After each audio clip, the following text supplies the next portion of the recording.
Paramashivoham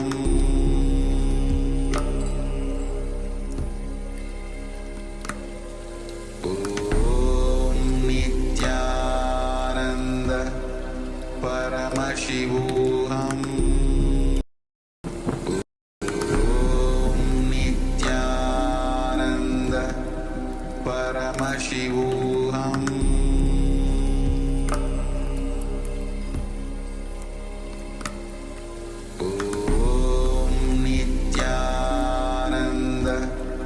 Paramashivoham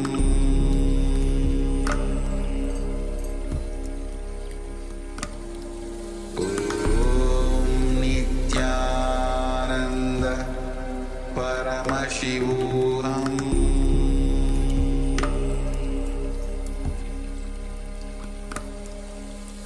Om Nithyananda Paramashivoham Paramashivoham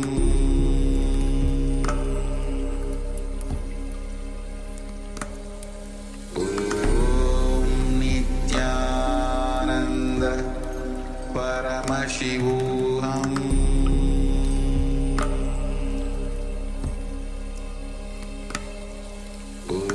Om Nithyananda Paramashivoham Paramashivoham Om Nithyananda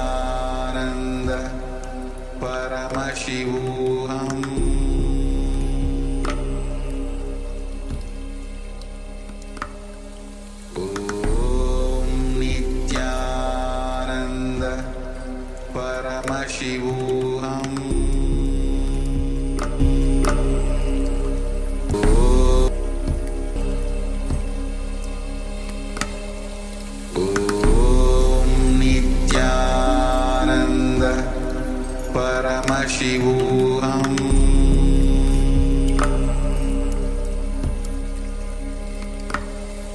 Om Nithyananda Paramashivoham Om Nithyananda Paramashivoham Om Nithyananda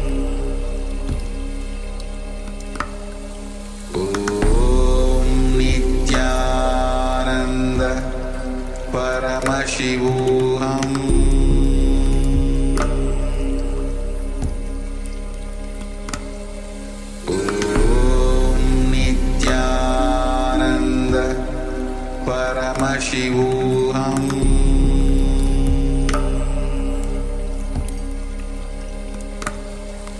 Om Nithyananda Paramashivoham Om Nithyananda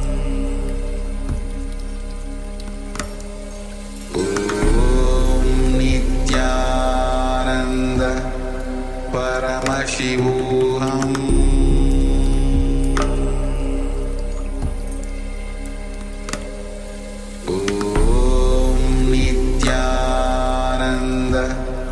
Paramashivoham Om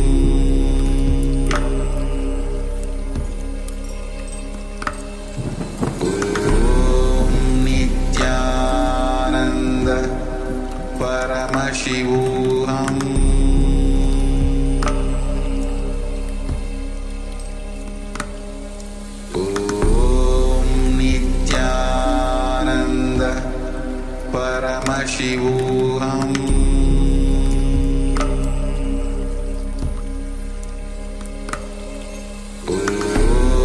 Nithyananda Paramashivoham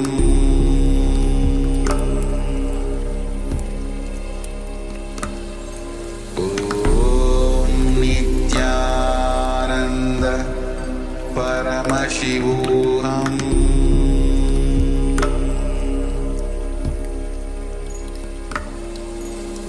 Om Nithyananda Paramashivoham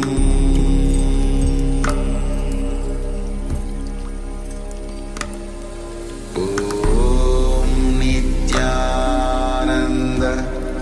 Paramashivoham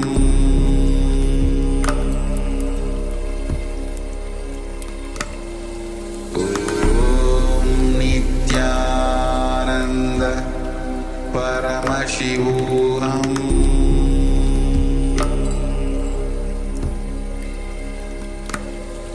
Om Nithyananda Paramashivoham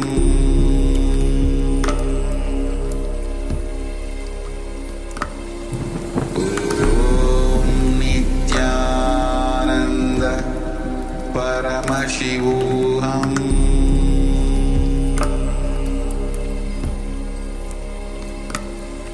Om Nithyananda Paramashivoham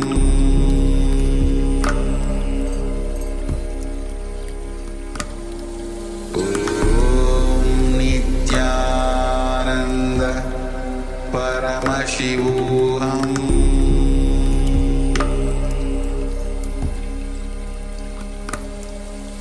Om Nithyananda Paramashivoham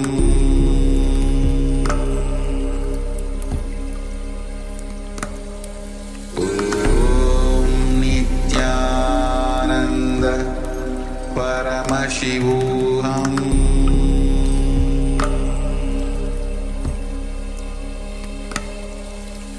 Om Nithyananda Paramashivoham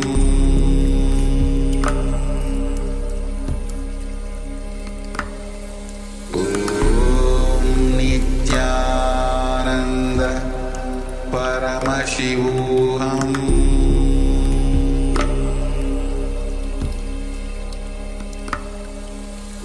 Om Nithyananda Paramashivoham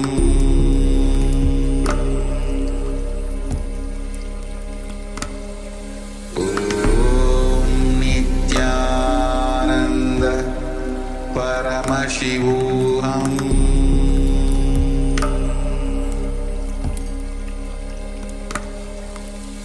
Om Nithyananda Paramashivoham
Yes. Nithyanandam?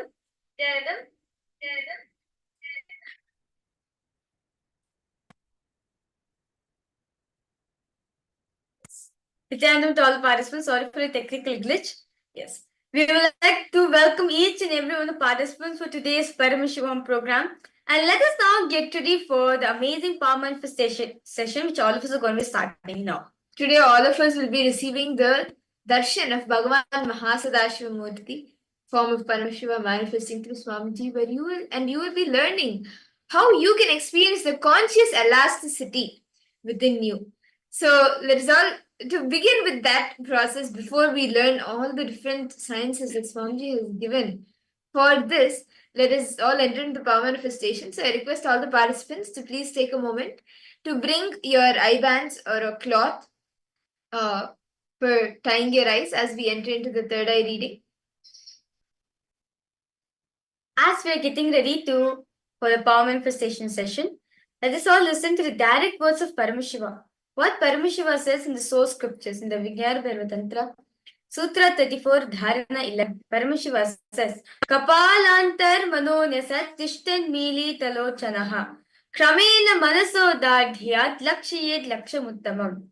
Paramashiva says that by fixing the mind on the inner space within the crown center and sitting stably without any movement, having the eyes closed in succession. By the stability of the mind in inner space through the power of the third eye, one directly sees the ultimate goal, Laksham, by having the vision beyond the sight that reveals any object or place, attaining the space of oneness with the source Paramashiva.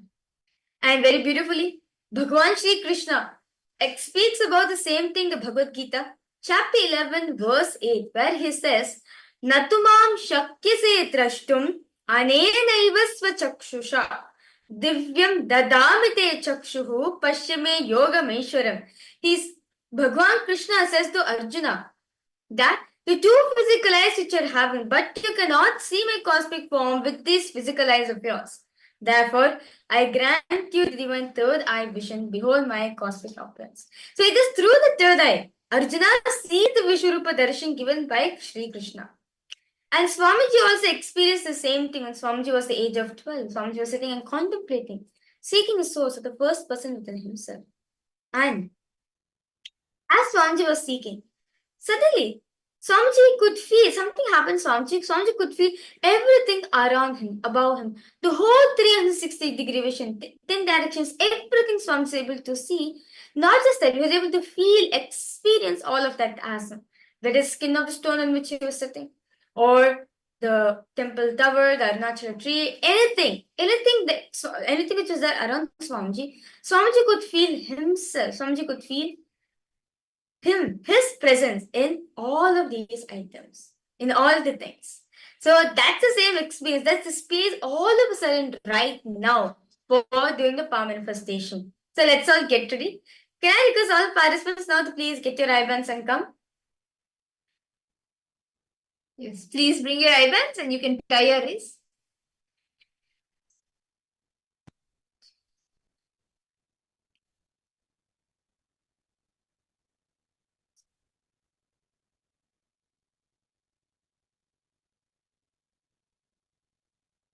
Okay. So today we will be projecting images for all of you, and through the third eye, you will be seeing what is that image, what the details of the image, the colors, or what is in the image, if there are any objects, what's the size of the objects, every detail of the picture you will be seeing through your third eye. So can I request all the participants to please settle down? You can tie your eyes, sit straight. Let's chant the Mahavakya and connect intensely with Swamiji. Om Nithyananda Paramashivoham. Om Nithyananda Paramashivoham. Om Nithyananda Paramashivoham.